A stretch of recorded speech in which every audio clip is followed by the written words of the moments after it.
we present Hollywood.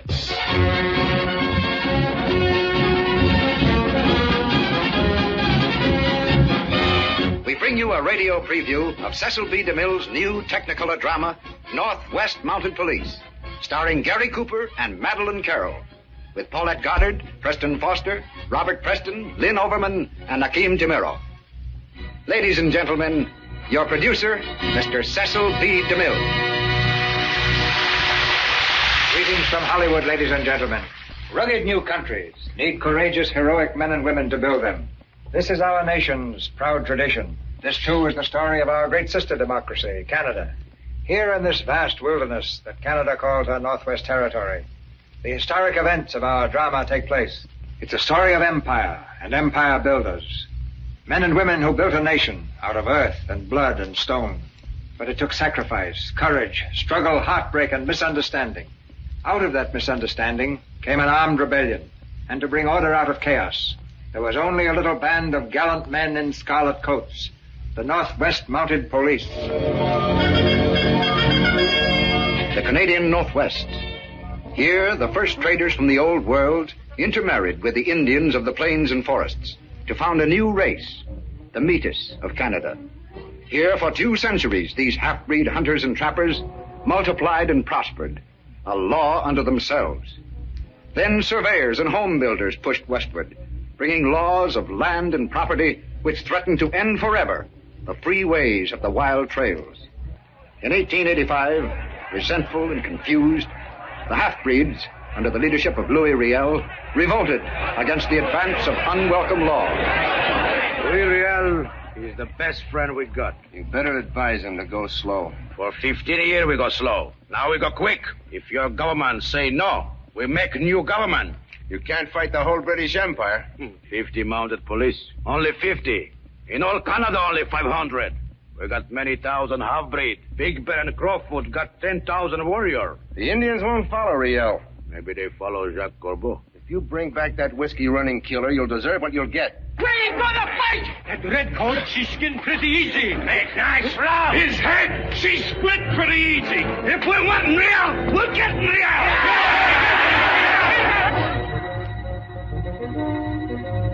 Quietly, efficiently, Fort Carlton, headquarters of the men in scarlet, is made ready to meet any emergency. Late one evening, through the gate of its wooden stockade, rides a tall, lanky stranger in chaps and jingling spurs. An orderly leads him to the office of the post commander. A man from Texas, sir. My name's Dusty Rivers, sir. Texas Rangers. I just landed up here following a man we're after for murder. Orderly, tell Sergeant Brett I want him. Yes, sir.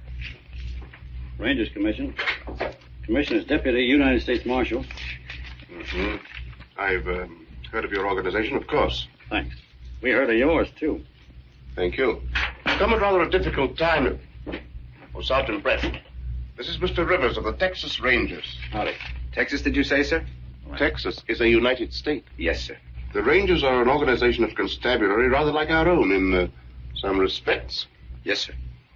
He's here on a police errand. See if he's fed, billeted, and offered a bath. Very good, sir. That's mighty hospitable of you, sir, but I want to get started on my... This way, please.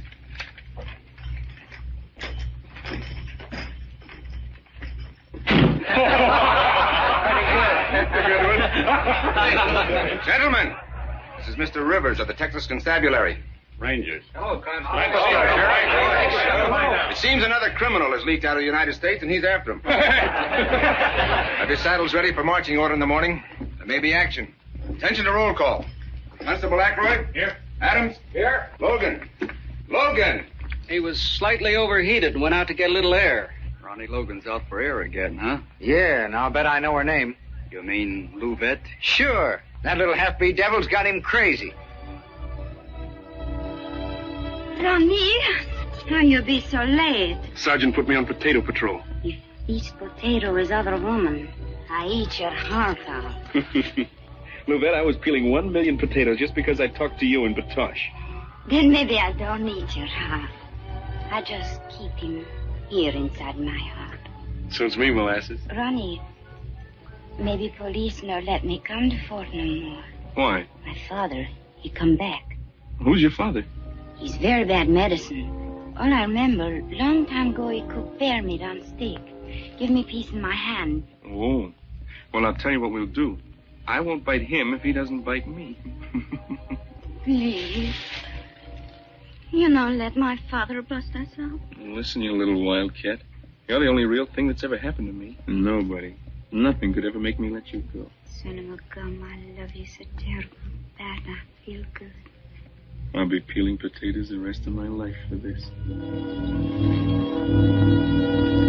Into Canada at last rides Louis Riel, accompanied by Jacques Corbeau, notorious half-breed whiskey runner.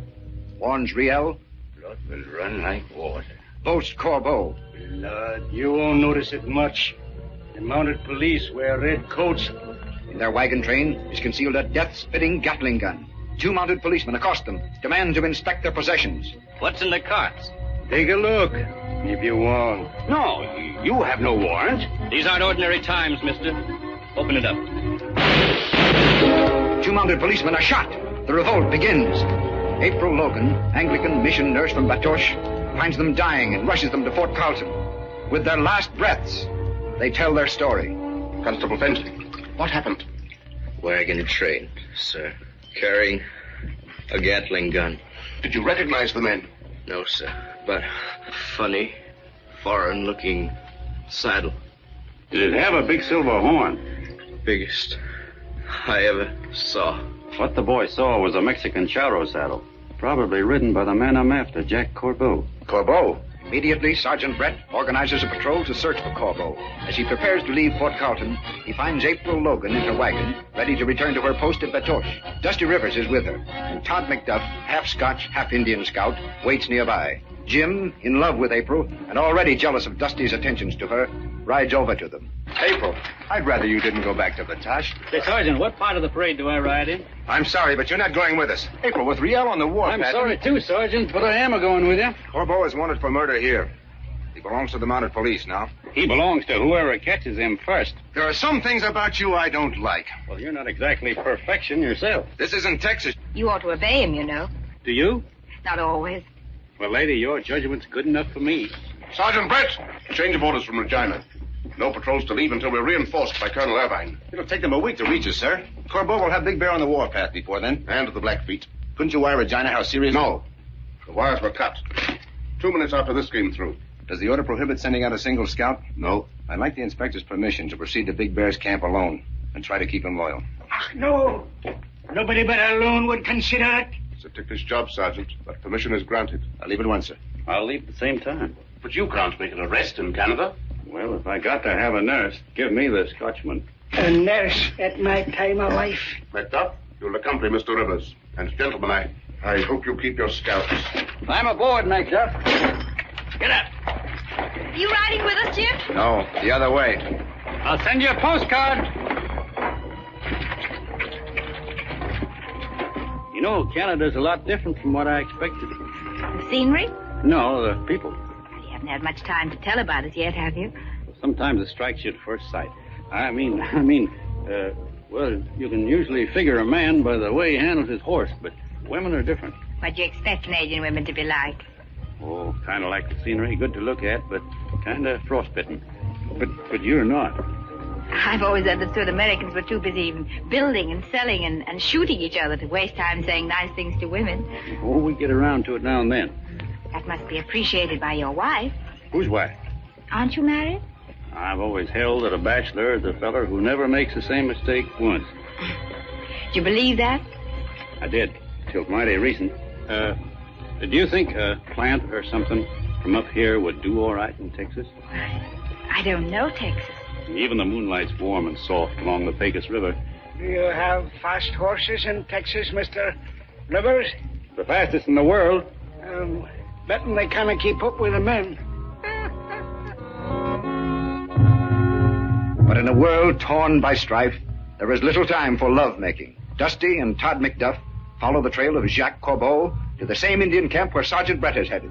The Indians seize and bind them, lead them into the tent where Jim Brett and Corbeau are pleading their separate cases before Big Bear, chief of the tribe. The Coquito. Who these men? Spies to count your men and horses. This man is no spy. He comes from far away to take Corbeau. who killed in his nation. Like mounted police want Corbeau because he has killed here. Are you afraid of redcoats? Their blood can spill like other men's. Now, look here, Chief. Before you turn that man over to the mounted police, I got an order for his arrest. We got no war with Redcoat yet. But they no take away, my friend. You both come alone, you both go alone. Eku Simwe, Chief. Big Bear was a great chief. His friends will be sorry for him. Now Big Bear will join his blood brothers and fight for Riel. Away.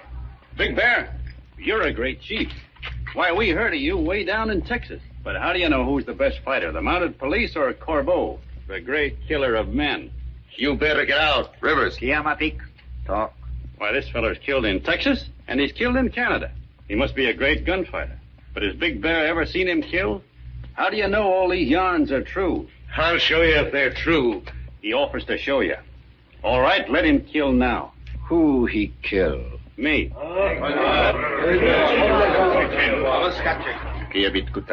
Slide my guns back in the cradles, untie my hands, and I'll hold them out. Then tell this tough man-killer to go to it. Manisup. Husky Sigana. Manjdaf. He's great. Now tell him to kill. Nipaha. Go ahead, Corbeau, draw. Tell him to draw, Big Bear. He's been a-bragging about all the folks he's going to kill. Tell him to start on me. Kill. Draw, you yellow polecat! You're a good hand at shooting men in the back. What's wrong now? I won't foul a great chief's lodge with the blood of a dog. He runs yapping across the trail to save his redcoat friends. But the medicine gun, she'll roll them all in the dirt. I have not seen this yet. Then look.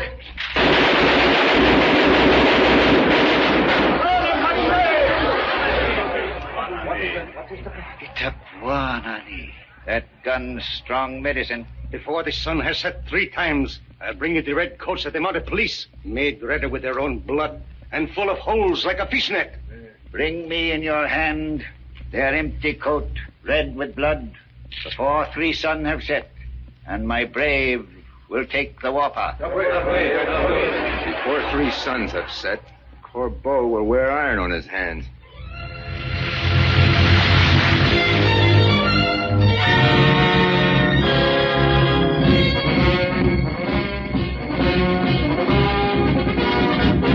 And so the curtain falls on the final scene of our radio preview of Northwest Mounted Police.